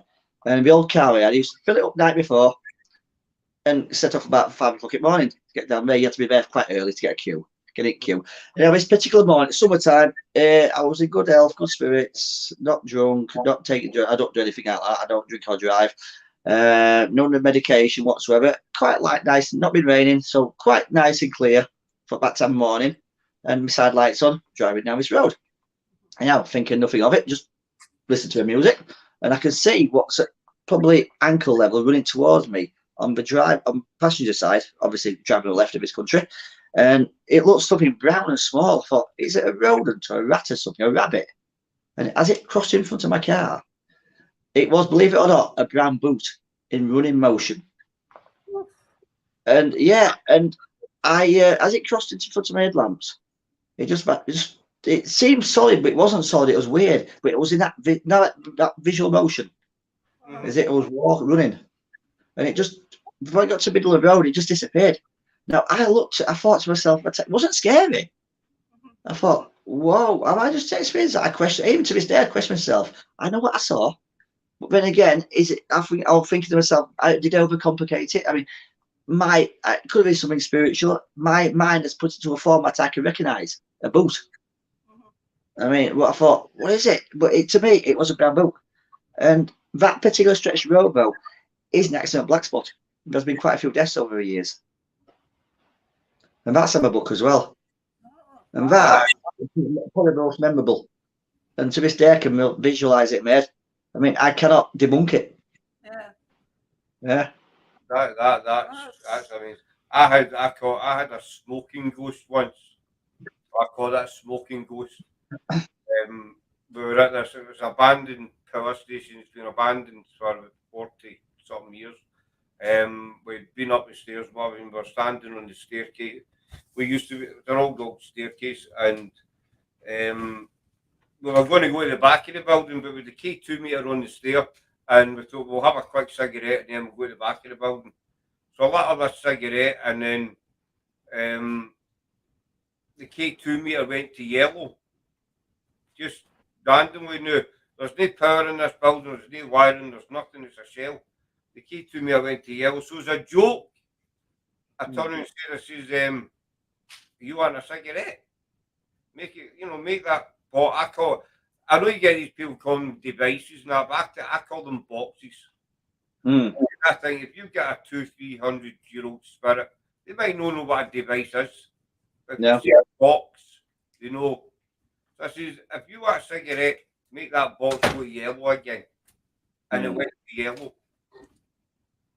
Yeah, and that's one of the reasons why I use technology as well, because it's something they'd recognise. I mean, this modern technology we've got, flashing lights, and they don't, like I said, they don't know what it is. No, that's yeah. And I said, so you're wanting a cigarette? I said, make it go one more time. If you want me to put a cigarette down on the ground, if you want me to leave your cigarette, and it went to yellow and back down again. So I took a cigarette out and I put it down the stairs. You didn't even light it for the And I didn't light it. I'm going to encourage it to smoke. Well, it can't harm it, can it? I mean, I say smoke is bad for you, but I mean, that's why you're alive. And I put a cigarette on the stair, and just before I left the joke, I said, are you going to say thank you? If you're going to say thank you, make that go to yellow again. And it went to yellow, and then back down again. And that's the weirdest. I know some people might think it's nuts, but we never recorded it. It was just one of these totally. That's it. That's exactly it. Because my experience with a car, there's no way I could record that because I wasn't expecting it. You tend to find the more genuine cases are ones what have been. You cannot possibly anticipate. There's no way you're recording it. This was days before dash cams as well, so I mean, nothing like that. But to me, I know what I reckon I experienced, and I wrote it down in a book. And these things usually happen. We done an investigation. The same location we've got that light we're telling you about. There's a castle just a few hundred yards away. And after we left the main building, we decided to jump into the castle, really just to have a look. We weren't intending to investigate. We were just going to be nosy, you know. But we started an investigation, and why we didn't record it, we don't know. Right? We should have, but I'll let Laura tell you about it. It was the most amazing experience I've ever had in my life, to be fair. When we got into the castle bit, we obviously started in the investigation, and it was like a window, but it's no window. You can obviously see right through it. The glass and everything's not there anymore. But at the corner of my eye, I kept seeing this white mist, and I thought, I'm going mad, you know, where is this white mist? But nobody was smoking in this closed area. And as the investigation progressed, the white mist was going round the castle. And I wasn't the only person to actually experience it. There was 4 other people there that could see the white mist. And it kept coming in and out and in. Scott never saw it. I know. And we kept saying, can you really see that? And it was, I wish we had recorded it, because it was really difficult to debunk. Because And it's these kind of stories I love myself, but people's experience, there's no way recording, but we can still remember it after all these years. Yeah. Best types. The campfire stories, the best ones out there. Aye, the ones you don't record. We got the words quite clear and cold. Aye. So actually, were you a prisoner here? Were you in a dungeon? And the K2 meter was at red. And we kept going up to red every single time. So I was asking stuff, you know, were you hung, were you executed, were you a witch? Every time the K2 meter was way up to red, on demand basically. And we never recorded. Would you say, Barry, it's times like that, you don't think you recorded? That's why I always question these ones where the activity is just out of camera shot. Yeah, there's something going off there, but it's not paranormal. We've had a couple of instances where something happened, but the camera's just been a couple of weeks. Yeah, it's like the bottom of a door. You can't quite see the bottom of the door, so you don't know what's going on down there. Aye. And I mean, some of these shows are really, really bad for that, you know. Yeah. Just the camera, they'll hear a noise or whatever. The other thing is they'll run away. I know NH were quite bad for that. No investigate. Yeah, to be honest, I don't watch any programs like that anymore. No. I haven't done for years. I mean, I think in a way, if anything, they're a bad influence. And best way in this field for people to learn is do the wrong thing. That's best advice I can give someone is that don't copy off someone else, because it doesn't necessarily mean it works for you. Be unique. Don't be afraid to try something new. Go out, take a camera, maybe a cup of cat, whatever. Go out and just try it yourself. Exactly. Yeah. You might book 20, 30 times before you get anything, before a cat ball. Yeah. There's no doubt we've had many a night where the cat ball sat, and nothing. Yeah. Or it's flickered once, briefly, and then went off again. You know, and it's just, I think that makes the paranormal so fascinating. You just don't know. Exactly. All it needs is someone to be a little bit different. Like I said, don't be a sheep and follow what other people do. Do your own thing. Aye. Try. Well, that's what we try. Don't get me wrong. When we go investigating, we try experiments that we've seen other people doing. You know, some have worked, some haven't worked, and we try and come up with our own kind of ideas as well. But you know, it's a mixed bag, really. You know, you don't try, you don't get. As I say, we don't try to be special. We just try and be us who we are. Us try and make it best way where we can. Yeah. To not entertain people, but to people. But if there's nothing wrong with educating people, entertaining people, just do it educationally. You can educate at the same time as you can entertain. Aye, and exactly. If people are so, if we're going to a location and we're going to sit there for 2 hours, you know, for example, and people are watching, you guys is live, and people are going to sit and watch your live. You know, they're going to take 2 hours out their night to watch your live. Then you know, try and include them in it. Exactly. Let them participate. I've watched a lot of lives where, you know, comments are ignored or people, you Or know, they'll go live and they'll put the camera on a tripod in the corner. That annoys me. Yeah, yeah. You need to include your audience, basically. You know, you need to pull them in, make them feel as if they're actually Exactly. Make you feel part of it and respected. aye, totally, 100%. But that's nearly a 2 hour mark, so I think we'll I know. just now. I'm up at 40 morning as well. But as long as you're definitely willing to come back, because I'm not finished. I'll definitely come back on. That's if you want me. Aye, definitely. But I'll hang on to you a wee second or two after we come off, buddy, if that's all right. I'm happy to come back on. So just after we come off, don't disappear.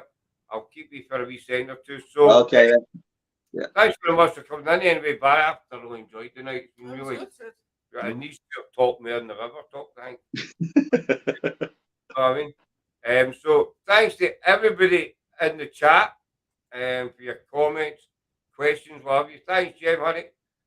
We are back on I'm back Thursday night with Jax Hammond on Chat and Jacks with Scott, and we've got Tim Johnson in. And what? Chat and Jacks with Scott. Chat with Jacks and Scott, that's the name of it. That's not what you said. What did I say?